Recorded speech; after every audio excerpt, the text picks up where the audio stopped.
Hi guys, my name is Juliet Ambali and you're welcome to my YouTube channel. If this is your first time here, thank you so much for deciding to stop by. If this is not your first time, you already know that it means the world to me that you come here time and again to watch my videos. God bless you real good. Today, I have a very interesting and important topic for discussion, and it's on some unpopular ways in which you can maintain sexual purity in prior to getting married. Now, I like to put some disclaimers, I like to make some statements so that we can all have that understanding as this video continues. First and foremost, it's very important to note that sexual purity is not something for only those who are not married yet. No, it's for every single one of us, whether you are married and whether you are unmarried. However, the focus of this video is for maintaining sexual purity prior to getting married, because obviously there are different aspects of sexual purity depending on the context in which you are married. Okay, if you're not yet married and you get involved in sex, the Bible terms it as fornication. If you're married and you get involved in sex outside of your marriage, the Bible terms it as adultery. So there are different levels, quote and unquote, as to what sexual purity is. All times that power should go out, it went out now, so I had to put on the generator, and I'm hoping that the sound from the generator does not affect this video, because this is the only time I think I have to be able to make this video at the moment. So kindly bear with me in case you can hear the generator sound and it's disturbing. I'll speak louder as much as possible. Thank you. So as I was saying, sexual purity is not just for unmarried people alone, it's for everybody. However, the focus of this video is for maintaining sexual purity prior to getting married, especially because you understand that prior to getting married, our emotions are always extra heightened, our senses are always extra heightened. The hormones that run through our body, they seem like they cannot be put under control. Okay, but this is not something that cannot be done, because obviously we've seen many people who God has helped to be able to maintain sexual purity prior to getting married. Now, so I'll focus on some other key things that I would also like you to take note of in this video. This is not a video that after watching you'll be left in a state of condemnation, not at all. Rather, it will encourage you to ensure that you're able to maintain sexual purity. This is a video from a place of love, for whether you have been able to maintain sexual purity all your life till this point, or whether you are falling by the wayside and have found it so difficult to maintain sexual purity. Understand that this is a video from a place of love. This video is also not for self-righteous people who boast in their own power or boast in their own might or in their own determination to be able to maintain sexual purity. No, it's for people who in their hearts are humble enough to trust and believe that it is only the grace of God that can help one to maintain sexual purity until they are married, and still keep maintaining sexual purity even within the confines of their marriage. This is a video that is encouraging everyone that you can maintain sexual purity prior to getting married, and that the most important form of purity is being totally pure. Okay, because there are people who can say, oh, I'm sexually pure, I've never done this, I've never done that, I've been a good girl or been a good guy all my life, I'm morally upright in terms of my sexuality, but in other areas of their lives you can't match that purity that they talk about in other areas of their life. It's not even existent. Okay, so it's very important that you take note of the fact that against everything, beyond you trying to maintain sexual purity, is ensuring that you have total purity within your heart. So that's something that I would like everyone to take note of. Let's go straight to the points that you need to take note of that can be of help to you to maintain sexual purity prior to getting married. First thing that I would like you to take note of with regards to sexual purity is that for trying to maintain sexual purity, everything starts from your heart. Everything starts from your heart, in the sense that even though you say, oh, I don't physically engage in sexual immorality, I have not done this or I have not done that, but in your heart, you and I know that you have done so many things within your heart. You have done even things that some people who are already sexually active in their marriages have never even considered doing. You have done all of those things in your heart. You have lusted within your heart. Okay, it's important to know that there's no difference whether you have physically done it or you have not just done it in your heart. There's no difference. Okay, so as much as possible, ensure that the state of your heart is very receptive and very humble enough to be able to desire to want to maintain sexual purity. When you start the work within your heart, you have basically started the main work. Okay, so everything starts from the heart. It starts from the state of your heart, and it starts from you having that understanding that the reason you want to be sexually pure is not because, oh, I want to make my parents happy, or I want to be able to say, oh, I kept myself until my wedding night. Not those things are nice things, okay, but those are not the main reason. The main reason is that in your heart you know that you want to please God. You know that you want to make God happy. You know that when you now come to that point where you finally get married and you are having sex with your spouse, you can look back and say, had it not been for God, that God helped you, God saw you through to that point. Okay, you just want to please God. That should be the state of your heart, and if that is the state of your heart, that's the best starting point for you. On to the second point. Now, this second point I learned from somebody that I regard as my role model or a mentor, even though she's no longer alive. Her name is Elizabeth Elliot. I learned this thing from her, and I know that for some people this may sound archaic or old school or not practicable today, but I promise you that the practice of the old time religion sure has a way to keep people in safety nets, to keep you safe from the regrets and the guilt that comes with sexual sin when you now realize that, oh, I shouldn't have gone through that path. Okay, it may seem like it may not seem so wise, or you know, the funny thing, it reminds me of that scripture where the foolish things are used to confound the wise. Okay, it may seem like a foolish idea, quote and unquote, but I promise you, if you prayerfully think about it, you will see the wisdom in it. And what she said was that in her relationship with her first husband, before he died, before they got married and before he died, what they maintained between them was that they were not going to hold hands. And then when I watched that video and I listened to it, and I realized that this is such a beautiful thing.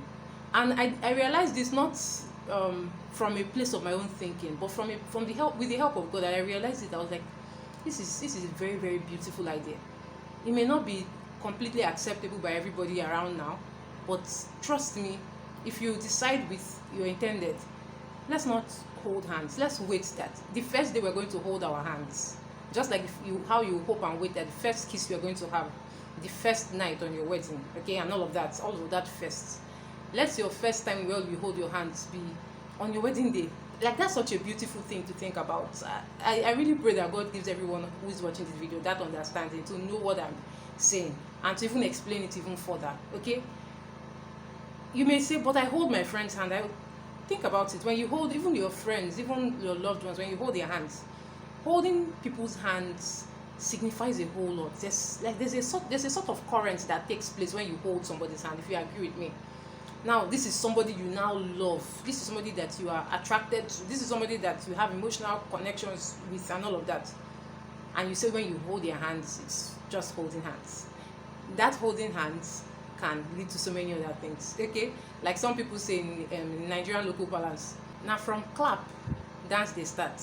Okay, it starts from one little thing. Okay, it doesn't always start full blown like, hey, here we are, we're having sex. No, it starts from the little things. So it's very important that you understand this and take note of it, that yes, you can decide that let's not hold hands, let's just have conversations, let's just have beautiful time together, but let's not hold hands. Okay, let's not hold hands. You may say, but how is that practical? Think about it. Even people who are in long distance relationship, are they holding their hands?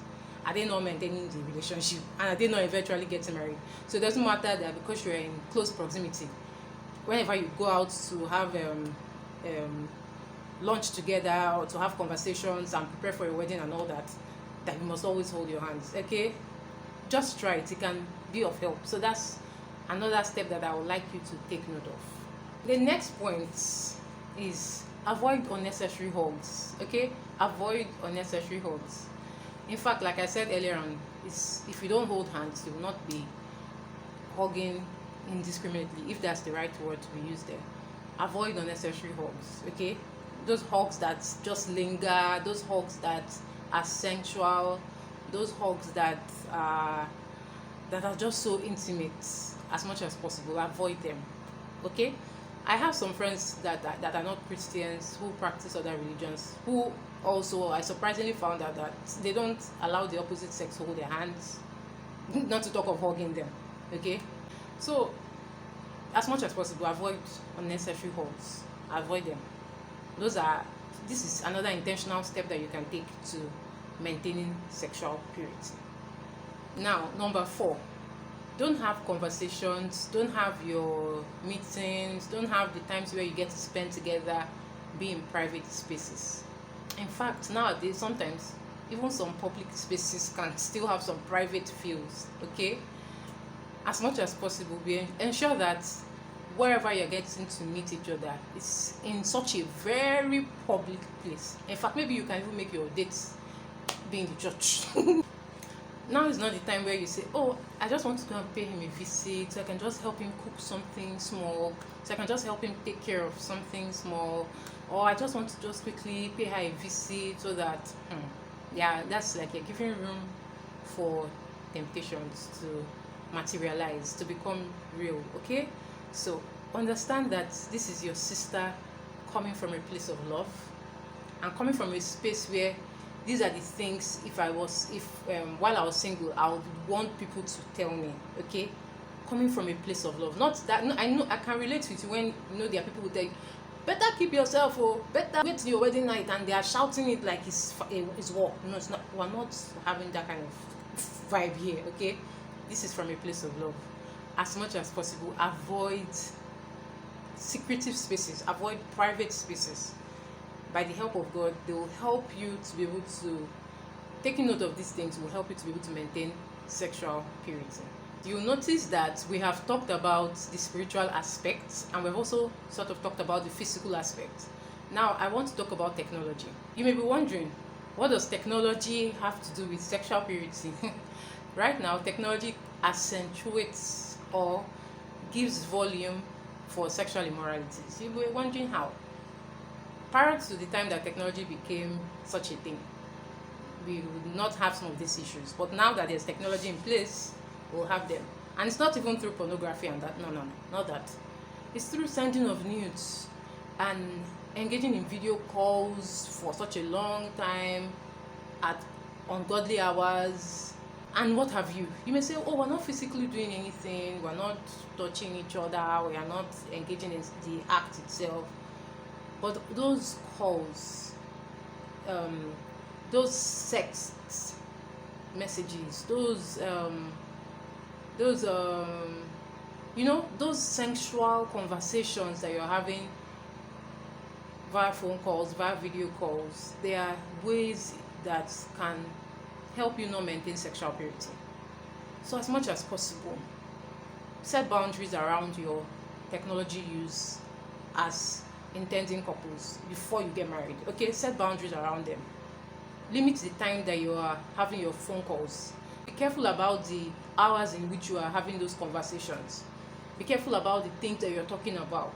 Okay, so as much as technology is such a beautiful thing and can help you catch up with time if you are in different spaces, be careful that it's not a means to trap you into sexual immorality. Now, on to the next point. It's important that you have an accountability partner, somebody that you both can talk to and share your feelings, share the struggles that you are having with maintaining sexual purity and what have you. Literally, it's always such a delight, always such a joy whenever I have people call me or send me messages and share these burdens. It's like it means the world to me. It shows how humble, it shows how willing their heart is to be able to want to do this, whether they've made a mistake already, whether they are looking for ways at which they can maintain it. It's always such a joy when I see people who just want to ensure that they are living right for God. And I'm praying that by the special grace of God, God will help you select the right accountability partner so that you can share these things with them and they can help you through this journey. They can always check on you and you can always let them know how things are going. And that with the help of God and with being accountable to them, you'll be able to go through this phase. Lastly, I want you to take note of the fact that you cannot do all of these things by your strength. You know that, oh, you have to be determined, you have to think it, you have to believe it, you have to do it by yourself. Yeah, those things are necessary, but that's not the power. The power lies in the grace of God. So depend on God solely to give you the grace to be able to go through this, just like I said in the beginning. And I trust that by his special grace, he will help you and he will see you through. So I trust that by the grace of God, he will help you, he will see you through, and at the end, he will perfect and complete your testimony. Now, if you have fallen into any of these traps, don't stay there. Don't let the enemy keep you captive there. Follow these steps, and by the special grace of God, he will help you every step of the way. I hope that you have learned a thing or two from watching this video. Thank you so much for watching. Until next time, stay blessed. Bye.